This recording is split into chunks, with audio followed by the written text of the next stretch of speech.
आज हम बेटा एक बहुत ही इंपॉर्टेंट टॉपिक आज हम लोग डिस्कस करने वाले हैं जिसका नाम है फीडबैक या प्रतिपुष्टि। फीडबैक और प्रतिपुष्टि ये असेसमेंट का सबसे लास्ट का वर्क होता है। जब किसी को असिस्ट कर लेते हैं, किसी का असेसमेंट है जब हम कर लेते हैं, किसी को जब इवेल्युएट कर लेते हैं, तो आफ्टर इवेल्युएशन या आफ्टर असेसमेंट या आकलन के बाद अथवा मूल्यांकन के बाद हम अपने विचार उससे शेयर करते हैं, अपने ओपिनियंस हम शेयर करते हैं। उसी ओपिनियन को हम फीडबैक कहते हैं। ठीक है, तो फीडबैक क्या है या प्रतिपुष्टि क्या है? प्रतिपुष्टि को हम एक अगर इसे सिनामन की बात करें तो हम कह सकते हैं, इसको हम प्रतिक्रिया कह सकते हैं या रिएक्शन कह सकते हैं। यानी एक से ऐसे भी कह सकते हैं कि feedback is a reaction after evaluation. ठीक है ना? तो फीडबैक क्या है? फीडबैक ऑब्जर्वर या सुपरवाइजर का रिएक्शन है आकलन अथवा मूल्यांकन करने के बाद। कई बार आपने अपने पेरेंट्स को या अपने टीचर्स को कहते सुना होगा कि तुम्हारा काम बहुत ही अच्छा है, काम अच्छा नहीं है, काम संतोषजनक है, सुधार कर लो, ये इस पॉइंट पे प्रॉब्लम हो रही है, इसको ठीक कर लो। जो इस तरह के जो सजेशंस आपको मिलते हैं वो सजेशंस क्या होते हैं? वे सजेशंस ही फीडबैक कहलाते हैं। यानी किसी वर्क के अगेंस्ट आफ्टर असेसमेंट अगर हमें कोई सजेस्ट करता है या कोई अपना ओपिनियन हमें देता है तो हम उसे कह सकते हैं कि वो फीडबैक दे रहा है। इस तरह से हम फीडबैक को समझ सकते हैं। ठीक है, आपकी स्क्रीन पे फीडबैक की मीनिंग भी शेयर हो रही है। Process in which the effect और output of an action is return feedback to modify the next action. यानी फीडबैक या प्रतिपुष्टि वह प्रक्रिया है जिसमें किसी क्रिया का प्रभाव या आउटपुट या रिजल्ट को ठीक करने के लिए, संशोधित करने के लिए हम जो काम करते हैं उस काम को हम फीडबैक कह सकते हैं ना। यानी मॉडिफिकेशन के प्रोसेस के लिए हम जो एक्शन करते हैं उस एक्शन को भी हम क्या कह सकते हैं? हम फीडबैक कह सकते हैं। It is a dialogue between people which reflect back how another person sees someone else behavior or performance। यानी यह क्या है? यह लोगों के बीच एक संवाद है, एक डिस्कशन है। और ये डिस्कशन कैसा है, कैसा संवाद है? ये बताता है कि आपका व्यवहार या आपका प्रदर्शन कैसा है। यानी आपके बारे में, आपके एक्टिविटी के बारे में, आपके परफॉर्मेंस के बारे में ये कुछ स्टेटमेंट देता है, कुछ कथन कहता है, ये बताने का प्रयास करता है कि आपका प्रदर्शन अच्छा था या आपका प्रदर्शन बुरा था। जब हम किसी को ये बताते हैं तो हम कहते हैं कि हम अपना फीडबैक दे रहे हैं। ठीक है ना? जैसे हम कोई चीज खा के हम कहें वाह क्या बात है, तो इसका मतलब क्या हो गया? इसका मतलब हुआ कि हमने उसको फीडबैक दिया। या हम कुछ खा के बहुत ही खराब सा गंदा सा मुंह बना ले तो इसका मतलब भी क्या है? इसका मतलब भी यही है कि हमने उसको फीडबैक दिया। ठीक है, it is essential to working and survival of all regularity mechanism found throughout in our surrounding system such as education system and economy. यानी जो शिक्षा प्रणाली है या जो अर्थव्यवस्था है, जो या आस पास का सिस्टम है, जो रेगुलरिटी अथॉरिटी हमारी है, जो हम अब जैसे रेगुलरिटी अथॉरिटी की बात करें तो वो आपके बीएड की रेगुलरिटी अथॉरिटी कौन है? एनसीटीई है ना, national council for teacher education, वो रेगुलरिटी अथॉरिटी है। ये सारे लोग हैं, ये सारे लोगों के अस्तित्व के लिए आवश्यक है। क्यों आवश्यक है? क्योंकि जब तक अच्छा फीडबैक नहीं होगा, जब तक कोई कार्य के बारे में अपना ओपिनियन नहीं देगा, तब तक वो चीज़ सुचारू रूप से नहीं चल सकती। ठीक है, अगर आपकी टीचिंग लर्निंग के बाद, आपकी क्लासेस के बाद अगर आपका एग्जाम ना हो, तो फिर उस पढ़ाई का कोई मतलब नहीं होता, क्योंकि जब तक हमारा एग्जाम नहीं होगा तब तक हम ये जान नहीं पाएंगे कि हमारा परसेंटेज क्या है या हम क्या जानते हैं। जैसे मान लो किसी एग्जाम में अगर हम 85% मार्क्स पा रहे हैं, तो वो दो तरह के ओपिनियन देता है। वो ये बताने का प्रयास करता है कि आपको अपने कोर्स का, अपने सिलेबस का केवल और केवल 85% आता है, या ये भी कह सकते हैं आप कि आपको अपने कोर्स का केवल 15% नहीं आता है। ये दोनों तरह के फीडबैक हमारे मार्क्स हमें देने की का प्रयास करते हैं, है ना। Feedback occur when an environment react to an action of behaviour, यानी प्रतिक्रिया तब होती है जब कोई वातावरण किसी क्रिया या व्यवहार पर प्रतिक्रिया करता है ना। यानी ये फीडबैक है क्या? फीडबैक रिएक्शन है। किसका रिएक्शन है? किसी एनवायरनमेंट, किसी कार्य या हमारे किसी व्यवहार के प्रति जो प्रतिक्रिया है, जो उसके प्रति जो रिएक्शन है, जो हम रिएक्ट करते हैं, उस रिएक्शन को या उस जो हम रिएक्ट करते हैं, तो उसको हम क्या बोल सकते हैं? उसको हम फीडबैक कह सकते हैं। अब यहाँ पे जो बेटा दूसरा क्वेश्चन बनता है वो बनता है, why is feedback so important, या हम कह सकते हैं इंपॉर्टेंस ऑफ फीडबैक। ठीक है, फीडबैक क्यों लाभकारी है, ये क्यों इम्पोर्टेंट है? अगर हम इसकी बात करें तो हम कह सकते हैं, people want feedback so they feel more secure in their job. ठीक है, लोग प्रतिक्रिया चाहते हैं ताकि वो अपनी नौकरियों से अधिक सुरक्षित महसूस करें। मान लो अगर आप कोई जॉब कर रहे हो, या आप कोई क्लास में टीचिंग कर रहे हो, या आप लर्निंग कर रहे हो, तो आप हमेशा चाहते हो कि हमारे बारे में अच्छी अच्छी बातें हमें पता चल जाए, जिससे हमें लगे अरे वाह, हम तो बड़ा अच्छा कर रहे हैं। और जब हम ऐसा सुनेंगे तो क्या होगा, हम थोड़ा सिक्योर फील करने लगते हैं। जैसे मान लो अगर हम कोई जॉब करते हैं और जो हमारा एडमिनिस्ट्रेटर है वो अच्छा अच्छा फीडबैक दे देता है, तो हम क्या करेंगे, हम अपने को थोड़ा सा और सिक्योर फील करेंगे। लेकिन अगर बुरा बुरा फीडबैक मिल जाए तो हम अपने को या तो ठीक करेंगे या तो हम अपने को इन्फीरियर फील करने लगेंगे। यानी कहने का मतलब क्या है, फीडबैक क्या करता है? फीडबैक आपको ये एहसास कराने का काम करता है कि आपकी जॉब सिक्योर है। ठीक है, सेकेंड क्या है? Basically tells you what your strength and weakness are. और क्या बताने का प्रयास करता है? ये बताने का प्रयास करता है कि हमारी वीकनेस और स्ट्रेंथ क्या है, यानी हम कहाँ कहाँ पे अच्छे हैं और कहाँ कहाँ हमारे अंदर कमजोरी है, कहाँ कहाँ हमारे अंदर कमियां हैं। इस बात को भी बताने का काम फीडबैक करता है। फीडबैक से पता चल पाता है कि हमारे अंदर एक्चुअल क्या क्या प्रॉब्लम्स है। मतलब हमारा हमारा एक तरह से सॉक एनालिसिस कर देता है, हमारे थ्रेड्स, हमारे वीकनेस, हमारी स्ट्रेंथ, सारी चीज़ें बताने का काम ये कर देता है। A low feedback may be harmful to health of business। ठीक है, अगर प्रतिक्रिया ही न दी जाए, अगर फीडबैक न लिया जाए, तो इसका मतलब क्या है, वो आपके बिजनेस को, आपके स्कूल को, आपके कैरियर को वो नुकसान पहुंचा सकता है। तो नुकसान से बचाने के लिए भी हमें फीडबैक करना पड़ता है। क्यों? फीडबैक होने मिलने से हम अवेयर हो जाते हैं। जैसे मान लो किसी स्कूल में टीचर्स के फीडबैक न लिए जाते हो, तो क्या होगा, टीचर्स अपने मन से करने लगेंगे, वो यही सोचेंगे कि जैसा हम कर रहे हैं वो सबसे अच्छा कर रहे हैं, और वो अपनी कमियों पे ध्यान नहीं देंगे।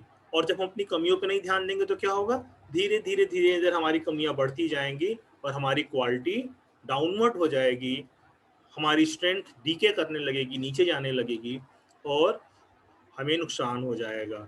ठीक है, तो फीडबैक क्या करता है?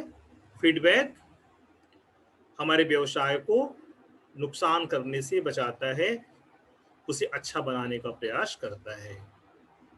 ठीक है, employee are able to check their assumption, यानी कर्मचारियों की जो मान्यताएं हैं उसकी जांच करने में से सक्षम होते हैं। जैसे कि हम सोचते हैं कि हम बड़े कैपेबल हैं, बड़े अच्छे हैं, बड़े गुणी हैं।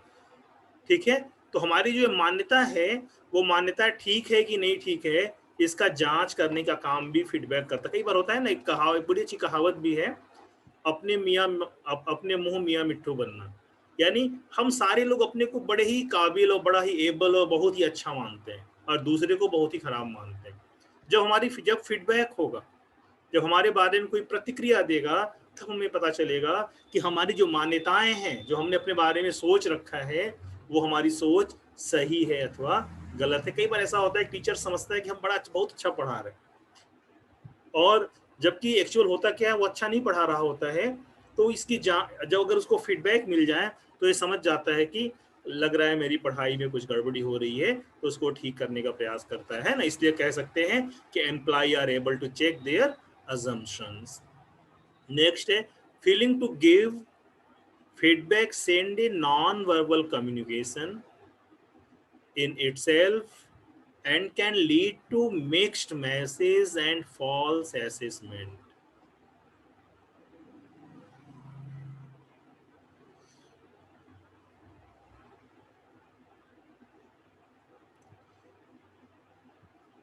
ठीक है, तो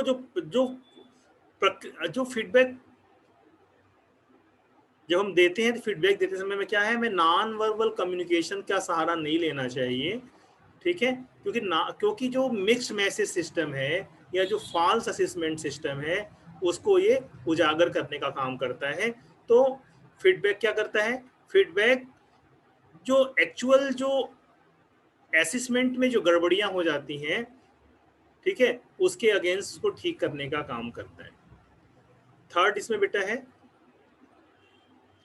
if the feedback process is handled properly, it can be rewarding for everyone involved. यानी अगर फीडबैक की प्रक्रिया सही हो, सही ढंग से अगर हम फीडबैक कर रहे हो, तो क्या होगा, ये हम सभी के लिए फायदेमंद साबित होता है। क्योंकि एक्चुअल अगर सही से फीडबैक दिया जाए, तो निश्चित रूप से इससे टीचर भी अपने को मॉडिफाई कर लेता है, अपने को और इम्पावर कर लेता है, और बच्चे भी अपने को इम्पावर कर लेते हैं। बच्चों की जो लर्नर हैं, लर्नर की क्वालिटी भी इससे इम्प्रूव कर जाती है ना। अब हम बात करेंगे टाइप ऑफ फीडबैक की, यानी फीडबैक कितने प्रकार के होते हैं। तो आपकी स्क्रीन पे दिख रहा है, फीडबैक के 5 प्रकार दिखाई पड़ रहे हैं। जो फर्स्ट फीडबैक है, ये मोटिवेशनल फीडबैक कहते हैं, या प्रेरक प्रतिक्रिया या प्रेरक प्रतिपुष्टि। आपने साइकोलॉजी के पेपर में अपने मोटिवेशन चैप्टर पढ़ा होगा, तो मोटिवेशन या अभिप्रेरणा आपने पढ़ी होगी।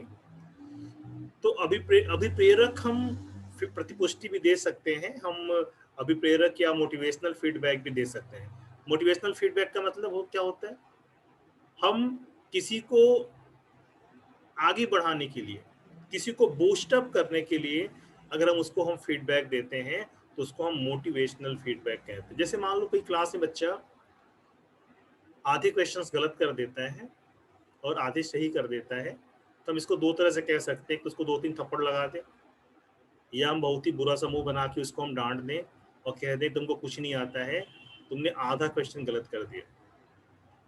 ठीक है, दूसरा फीडबैक का प्रोसेस ये हो सकता है कि हम उससे बोलें कि बहुत ही अच्छा, तुमने बहुत ही अच्छी कोशिश करी, तुमने 50% तो सॉल्व कर लिया है, थोड़ी सी और मेहनत करोगे तो ये बाकी जो प्रॉब्लम है ये भी दूर हो जाएंगी। तो ये क्या करेगा, वो उसको बूस्ट अप करने का काम करेगा, उसे मोटिवेट करने का काम करेगा। तो इस तरह के हम फीडबैक को हम मोटिवेशनल फीडबैक कह सकते हैं।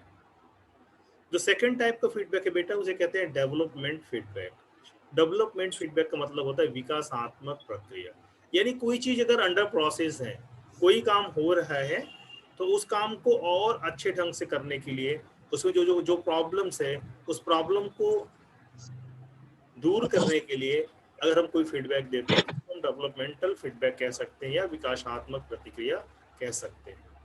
कंस्ट्रक्टिव फीडबैक, कंस्ट्रक्टिव फीडबैक का मतलब होता है निर्माणात्मक या संरचनात्मक प्रक्रिया, है ना। जो किसी किसी के कंस्ट्रक्शन में, किसी के बिहेवियर कंस्ट्रक्शन में, या किसी चीज के निर्माण में को सपोर्ट करने के लिए हम जो फीडबैक देते हैं, उसे हम कंस्ट्रक्टिव फीडबैक कह सकते हैं। जैसे अगर हम निर्माण की बात करें, तो जैसे मान लो कोई किसी एक्टिविटी में बहुत ही खराब है, नहीं कर पा रहा है, लेकिन हम उसको सपोर्ट देके हम उसके अंदर वो सारे गुण डेवलप कर दें जिससे उस एक्टिविटी को अच्छे से कर पाए, तो उसे हम कंस्ट्रक्टिव फीडबैक कह सकते हैं। इंट्रिंसिक और एक्सट्रिंसिक फीडबैक। इंट्रिंसिक फीडबैक का मतलब होता है बेटा आंतरिक प्रतिपुष्टि, और एक्सटेंसिव फीडबैक का मतलब होता है बाह्य प्रतिपुष्टि। आंतरिक और बाह्य का मतलब होता है अंदर से अभिप्रेरित होना या अंदर से प्रतिक्रिया। जैसे कि अगर कई बार हम कोई गलत काम करने लगते हैं तो हमारी हार्ट बीट बढ़ जाती है, या हम सेल्फ असेसमेंट करके हम अपने को रियलाइज कर लेते हैं कि नहीं ये हम गलत कर रहे थे, हमें ये नहीं करना चाहिए, या हमारे अंदर ये कमियां हैं या हमारे अंदर ये अच्छाइयां हैं, तो इसको हम इंटेंसिव फीडबैक का नाम दे देते हैं। एक्सटेंसिव फीडबैक का मतलब होता है बेटा कुछ एक्सटर्नल, एक्सटर्नल माने बाहर से मिलने वाली जो प्रतिक्रिया होती है उसको हम एक्सटेंसिव फीडबैक कहते हैं, या बाह्य प्रतिपुष्टि भी हम कहते हैं। तो 4 तरह के फीडबैक होते हैं, मोटिवेशनल, डेवलपमेंटल, कंस्ट्रक्टिव, इंस्ट्रिंसिक और एक्सट्रिंसिक। ठीक है, अभिप्रेरणात्मक, विकासात्मक, संरचनात्मक, आंतरिक और बाह्य प्रतिपुष्टि, ये 5 तरह की प्रतिपुष्टि होती है। इसको हम एक तरह से और कैटेगराइज कर सकते हैं, इसको हम नकारात्मक, सकारात्मक, तत्काल और विलंबित प्रतिक्रिया में भी इसको हम कैटेगराइज कर सकते हैं। Negative feedback, positive feedback, immediate feedback और डिलेड फीडबैक। ठीक है, अगर हम निगेटिव फीडबैक की बात करें, निगेटिव फीडबैक का मतलब होता है किसी के बारे में नकारात्मक बातें कहना, उसे हम नेगेटिव फीडबैक कहते हैं। और एज ए टीचर हमें हमेशा नेगेटिव फीडबैक से बचने की कोशिश करनी चाहिए, क्योंकि नेगेटिव फीडबैक देने से विद्यार्थियों की ग्रोथ रुक सकती है, उनका डेवलपमेंट रुक सकता है, वो अपने को इन्फीरियर फील कर सकते हैं। ठीक है, तो इसलिए हमें हमेशा नेगेटिव फीडबैक देने से हमें बचना चाहिए। सकारात्मक फीडबैक का मतलब होता है पॉजिटिव फीडबैक, यानी जिस फीडबैक को देने से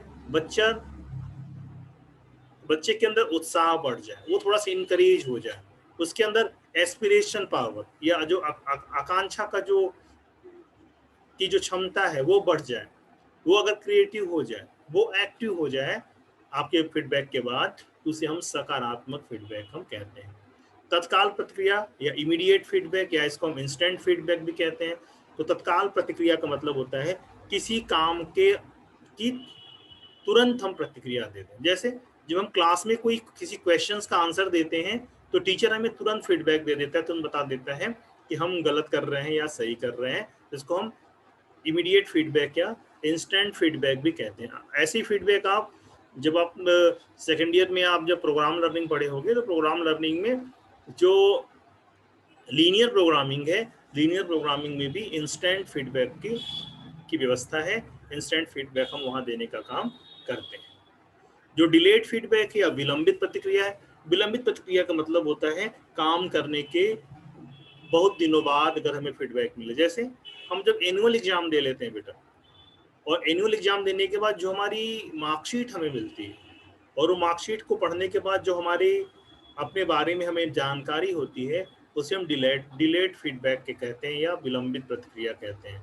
यानी कहने का मतलब ये है काम होने के अगर कुछ समय बाद अगर हमें फीडबैक मिले। जैसे अगर हम माइक्रो टीचिंग की बात करें, तो माइक्रो टीचिंग में बेटा 2 तरह के सिस्टम बताए गए थे। हमने बताया था कि फॉरेन में क्लास की वीडियो टेप बना ली जाती है और बाद में एक्सपर्ट को दिखा के हम फीडबैक देते हैं, तो इसको हम डिलेड फीडबैक कह सकते हैं। लेकिन जो हमने बताया था कि इंडियन जो हमारी परंपराएं हैं, उस परंपरा में हम क्या करते हैं, हम स्टेटमेंट और डिस्कशन पे बिलीव करते हैं, और जो एक्सपर्ट होता है वो हमारे क्लासरूम में ही बैठा होता है, और हम जैसे ही टीचिंग फिनिश करते हैं वैसे ही वो फीडबैक देना शुरू करता है। तो इसको हम इमीडिएट फीडबैक का एग्जाम्पल मान सकते हैं। तो माइक्रो टीचिंग से दोनों एग्जाम्पल आप क्लियर कर सकते हो, इमीडिएट फीडबैक का भी और डिलेड फीडबैक का भी। अब बात आता है बेटा principle of giving effective feedback, है ना। एंड इफेक्टिव फीडबैक देते समय हमें कौन कौन सी सावधानियां बरतनी चाहिए, उसका सिद्धांत क्या है, या प्रिकॉशंस हमें कौन कौन से लेने चाहिए, है ना, या इफेक्टिव फीडबैक के फंक्शंस क्या हैं, हम किसी भी नाम से इसको जान सकते हैं। यानी अगर हमें किसी बहुत ही ध्यान से इसको देखना, क्योंकि बहुत ही इंपॉर्टेंट है एज एक टीचर के लिए, क्योंकि उस अगर टीचर का फीडबैक इफेक्टिव नहीं होगा तो फीडबैक देने का कोई मतलब नहीं है। तो आपका फीडबैक इफेक्टिव कब हो, आपको कौन कौन सी बातों पर ध्यान देना चाहिए कि आपका फीडबैक इफेक्टिव हो जाए, उसको आप यहाँ ध्यान से देखें। तो पहला कारक है बेटा, पहला पॉइंट इसमें है give feedback only when asked to do so और when your offer is accepted. यानी हमें फीडबैक तभी देना चाहिए जब फीडबैक लेने वाला उसको लेना चाहे, यानी जबरदस्ती का हमें फीडबैक नहीं देना चाहिए। आपने कई बार देखा होगा कि जब आपको कोई जबरदस्ती का फीडबैक देता है, आपके कामों पर जब जबरदस्ती कोई रोक टोक करता है, जब जबरदस्ती आपको एडवाइस देता है, तो उस एडवाइस या को आप स्वीकार नहीं करते बल्कि उससे चिढ़ जाते हैं। तो फीडबैक की जो पहली शर्त है, जो पहला इफेक्टिव फीडबैक देने का जो पहला पॉइंट है, यही है कि आप किसी को तभी फीडबैक दें जब वो लेना चाहे, है ना। तो ये पहला पहला पार्ट है कि जो नहीं लेना चाहता हम उसको फीडबैक हमें नहीं देना चाहिए। Second, give feedback as soon as possible, यानी फीडबैक हमें जल्दी से जल्दी दे देना चाहिए। कोई अगर काम हो रहा है, अगर उस काम के समय अगर हम तुरंत प्रतिपुष्टि नहीं देते, बाद में देते हैं, तो उसका असर नहीं पड़ता, क्योंकि वो बेअसर हो जाता है, क्योंकि काम करने वाला यह भूल जाता है कि हमने काम कैसे किया था, तो फिर वो अपनी गलतियों को मानने से इनकार कर देता है। इसलिए आवश्यक ये है कि जैसे काम खत्म हो हमें इमीडिएट फीडबैक देने की कोशिश करनी चाहिए, हमें त्वरित प्रतिपुष्टि प्रदान करनी चाहिए। जो थर्ड इसमें पॉइंट है बेटा, थर्ड है focus on the positive feedback. मैंने पहले ही बताया कि एज ए टीचर हमें नकारात्मक प्रतिपुष्टि से हमेशा बचना चाहिए। क्यों? क्योंकि निगेटिव फीडबैक में ढेर सारे डिमेरिट्स हैं, तो निगेटिव फीडबैक में देने से बचना चाहिए। यानी हमें कहाँ क्या करना चाहिए, हमें करना चाहिए focus on the positive feedback, यानी सकारात्मक प्रतिपुष्टि पर हमें ध्यान देना चाहिए। ठीक है, जो सबसे इंपॉर्टेंट चीज है बेटा, अक्सर ये बहुत इंपॉर्टेंट पॉइंट तीसरा नेक्स्ट वाला है, fourth point, need to be given privately wherever possible. जहां तक पॉसिबल हो फीडबैक हमें व्यक्तिगत रूप से देना चाहिए, क्योंकि कहा गया है बेटा, एक चीज कही गई है कि किसी की तारीफ सबके सामने और किसी की बुराई अकेले में बतानी चाहिए। जब किसी को हम अकेले में उसकी कमियां बताते हैं तो वो उसको रियलाइज करता है और हमारा वो थैंकफुल भी होता है और उसे दूर करने की कोशिश भी करता है। लेकिन जब उसकी कमियां हम सरेआम सरे बाजार बताते हैं, सबके बीच में बताते हैं, तो हमसे नाराज हो जाता है और उसको मानने से इनकार कर देता है। क्यों? क्योंकि वहां उसको अपनी बेइज्जती महसूस होने लगती है कि हम हमको बेइज्जत करना चाहते हैं। ठीक है, तो इसलिए कहा गया कि हम फीडबैक का जब भी दें, हम कैसे दें, हम प्राइवेटली फीडबैक दें, व्यक्तिगत रूप से फीडबैक दें, यानी प्रतिपुष्टि हम अलग से अकेले में दें। हम पूरी क्लास में किसी बच्चे को कभी भी कोई प्रतिपुष्टि न दें। ठीक है, क्योंकि मैंने ये बताया कि तारीफ सबके सामने और कमियां हमेशा अकेले में बतानी चाहिए। तो ये फीडबैक देते समय हमको इसका ध्यान देना पड़ेगा। जो नेक्स्ट पॉइंट है बेटा, focus on behaviour that can be change to personality traits, यानी उन व्यवहारों पर हमें ध्यान देना चाहिए जो व्यक्तित्व के लक्षणों को उसके न बदल दे, वो उसके अंदर परिवर्तन लाए। हमें इस बात को ध्यान देना चाहिए, है ना। यानी वो जो चीजें बदल सकता है, जो जो कमियां अपने अंदर दूर कर सकता है, हमें उन्हीं कमियों पे फोकस करना चाहिए। कई बार कुछ ऐसी चीजें होती हैं जिसको हम जल्दी ठीक नहीं दुरुस्त नहीं कर सकते, तो हमें उस पर फोकस नहीं करना चाहिए, क्योंकि किसी व्यक्ति का व्यक्तित्व तो नहीं बदल सकता। जो शर्मीले स्वभाव का है वो शर्मीले स्वभाव का ही रहेगा, जल्दी से वो एक्सट्रोवर्ट नहीं बन जाएगा। जो इंट्रोवर्ट है वो इंट्रोवर्ट ही रहेगा। ठीक है, या जो एक्सट्रोवर्ट है वो जल्दी से चुपचाप या गुमसुम सा नहीं हो सकता। तो हमें इस पर ध्यान न देकर उसकी जो कमियां, ऐसी कमियां हैं जिसको हम दुरुस्त कर सकते हैं थोड़े से गाइडेंस से, हमें उन्हीं पे फोकस करना चाहिए। हमें सारी चीजों पे फोकस नहीं करना चाहिए। ठीक है, नेक्स्ट है बेटा, use I and give your experience to the behaviour. ठीक है, जब अगर हम किसी को फीडबैक दे रहे हैं तो देने के लिए हम क्या इस्तेमाल करें, when you said through that you were, यानी जब आपने कहा डैश डैश डैश, मुझे लगा कि आप थे।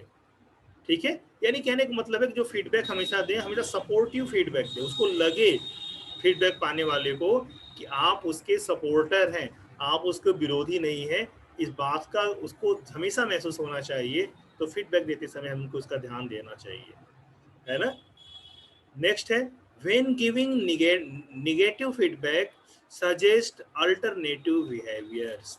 अगर हम किसी को नकारात्मक प्रतिक्रिया दें तो हमें ये ध्यान देना पड़ेगा नकारात्मक प्रतिक्रिया देते समय कि नकारात्मक प्रतिक्रिया के साथ साथ जो है वैकल्पिक व्यवहार का सुझाव जरूर दें, यानी इसको कैसे दुरुस्त कर सकते हैं। अगर किसी कमियां बताएं तो कमियां बताने के साथ साथ हम उसको दुरुस्त करने का रास्ता भी जरूर उसको बता दें।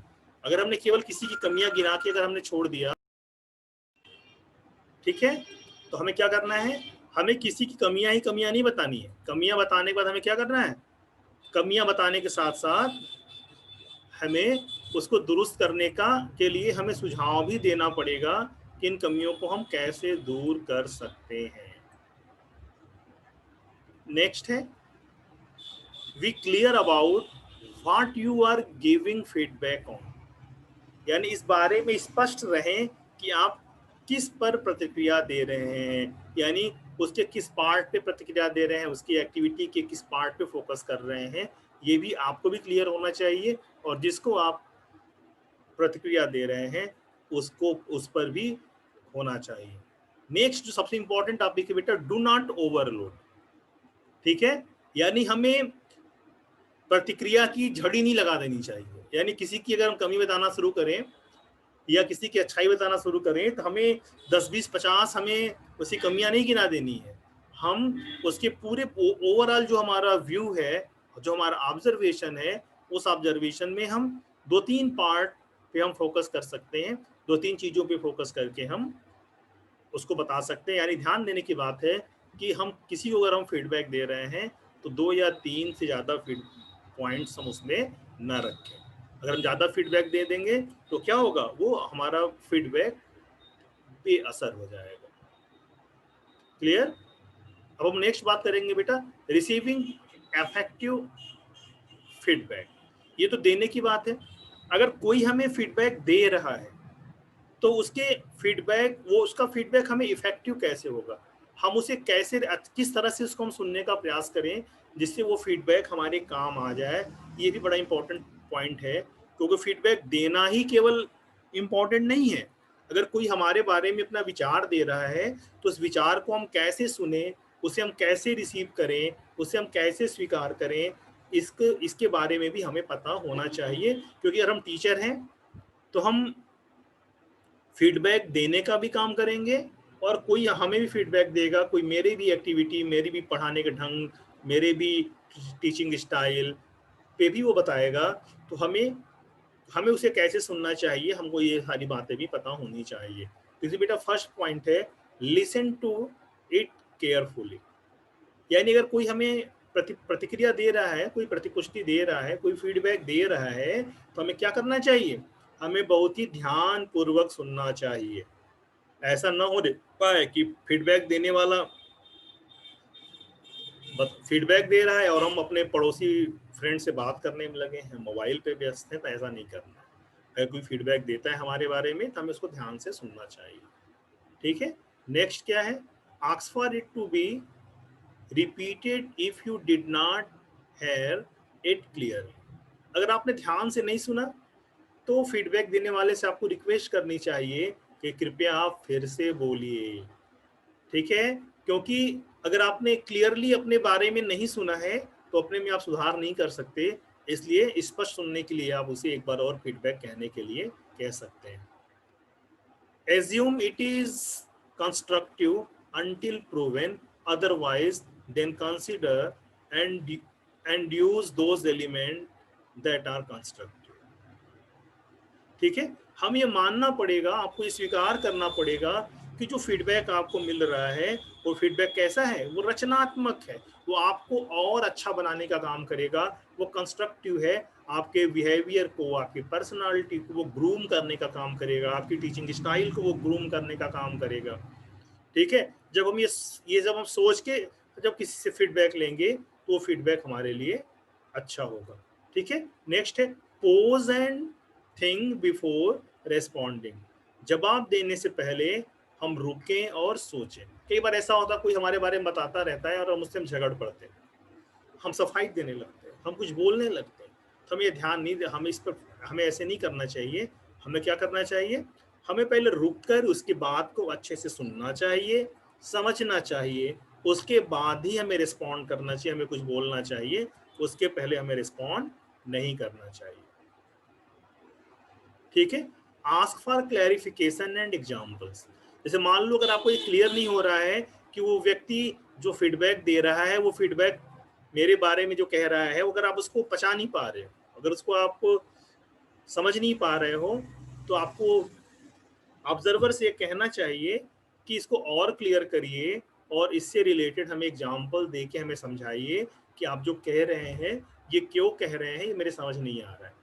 ठीक है, यानी आपको क्लैरिफिकेशन विद एग्जाम्पल्स आपको ले लेना चाहिए, ताकि जब आपको अपनी कमियां अच्छे से समझ में आ जाएगी, जब तक उसको आप रियलाइज नहीं करोगे तब तक उसको आप दूर नहीं कर सकते।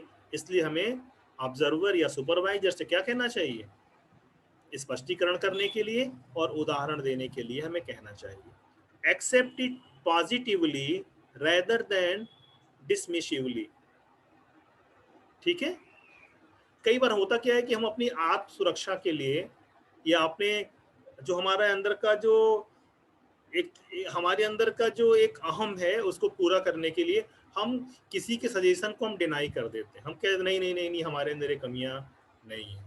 तो हमें ऐसा नहीं करना चाहिए, हमें उसको पॉजिटिवली एक्सेप्ट करना चाहिए। ठीक है, अगर हम उसको पॉजिटिवली एक्सेप्ट नहीं करेंगे तो सारी सुधार हमारे अंदर नहीं आ सकते। तो हमें ध्यान देना चाहिए, कोई कुछ कह रहा है उसको हमें ध्यान से सुने, उसे उसे क्लियर करें, उसे समझें और उसको स्वीकार भी करें पॉजिटिवली। ठीक है, ask for suggestion of ways you might modify और चेंज योर बिहेवियर। ठीक है, अगर कोई आपकी कमियां गिनाता है तो आप उसे निश्चित पूछिए कि इस कमियों को दूर करने के लिए हमें क्या करना चाहिए। अगर उसके सजेशंस आप लेंगे तो सजेशन से क्या होगा, आप अपने को बूस्ट अप कर पाएंगे, अपने को मॉडिफाई कर पाएंगे, अपने बिहेवियर को चेंज कर पाएंगे। ठीक है, next, respect and thank to person giving feedback. जो आपको फीडबैक को दे रहा है उसे आपको हमेशा उसका सम्मान करना चाहिए, उसे धन्यवाद करना चाहिए, क्योंकि रहीम दास ने भी कहा है, निंदक नियरे राखिए आंगन कुटी छवा है। क्यों ऐसा कहा, क्योंकि जिसके पास निंदक नहीं है, जिसके पास क्रिटिसाइज करने वाले लोग नहीं है, जिनके पास उनकी कमियां गिनाने वाले लोग नहीं है, निश्चित रूप से उनमें कमियां कभी दूर नहीं हो सकती, वे और खराब होते चले जाते हैं। ठीक है, इसीलिए जो फीडबैक देने वाला है उसका आपको सम्मान करना चाहिए, उसका रेस्पेक्ट करना चाहिए, उसका धन्यवाद देना चाहिए। क्यों, क्योंकि जो आपका सच्चा मित्र होगा वही आपकी कमियां गिना सकता है, वही आपके बारे में बता सकता है। ये सारी बातें फीडबैक्स की थी, जिसमें हम लोगों ने फीडबैक के टाइप्स को पढ़ा, हमने पढ़ा कि फीडबैक की इम्पोर्टेंस क्या है, फीडबैक को हम लोगों ने डिफाइन भी किया, उसके कॉन्सेप्ट को भी समझा, और फीडबैक को हम किसी को दें तो कैसे दें इफेक्टिवली, और किसी से ग्रहण करें तो हम कैसे ग्रहण करें, ये दोनों बातें यहाँ पे बताई गई। तो ये सारी बातें बेटा आज की क्लास से रिलेटेड थी। अगर यहाँ पे किसी को कोई डाउट हो तो हमसे आप डिस्कस कर सकते हैं।